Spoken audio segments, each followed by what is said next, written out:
كان في واحد غني قوي اسمه فهمي باشا، عنده فلوس كتير وقصور وجناين، بس دايما مكشر ومتضايق. كان بيشوف ناس فقراء عايشين في حارة بسيطة، بس دايما بيضحكوا ومرتاحين البال. في يوم راح فهمي باشا لواحد من حراس القصر اسمه عم جابر. عم جابر ده كان راجل غلبان بيشتغل بمرتب بسيط جدا، بس دايما تلاقيه بيغني وهو شغال ووشه منور.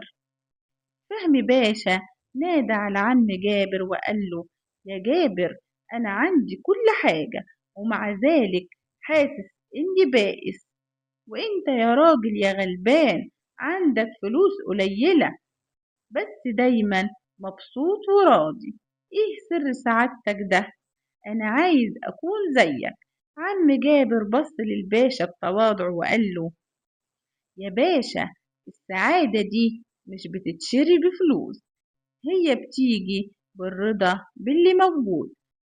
انا عندي سقف بيتي ساترني، ولقمة باكلها انا وعيالي بالحلال، وصحة كويسة، يبقى ليه ما كنش مبسوط؟ فهمي باشا ما اقتنعش وقال له: طيب اسمع، أنا هعمل معاك صفقة. أنا هديك دلوقتي كنز كبير من الذهب، بس بشرط واحد: إنك تبطل تكون راضي زي ما أنت وتتمنى إنك تكون أغنى واحد في الدنيا. عم جابر ضحك وقال: الرضا ده هدية من ربنا، مش صفقة. لكن الباشا صمم، وفعلا اداله شنطة مليانة دهب. عم جابر خد الدهب ومشي. من ساعتها حياة عم جابر اتغيرت، بقى خايف على الدهب لا يتسرق، خايف يستثمره فيخسر، خايف ينام عشان محدش ياخده منه. بقى بيصحى قلقان وبينام قلقان، نسي يغني ونسي يضحك ونسي صحته اللي كانت أحسن من الدهب كله. بعد كام شهر فهمي باشا شافه بالصدفة. عم جابر كان وشه مخطوف وتعبان ومش مبسوط خالص. الباشا سأله: ايه يا جابر، الدهب عمل فيك ايه؟ رد عليه عم جابر وهو مهموم: الدهب خلاني اشوف قد ايه كنت غني وانا فقير.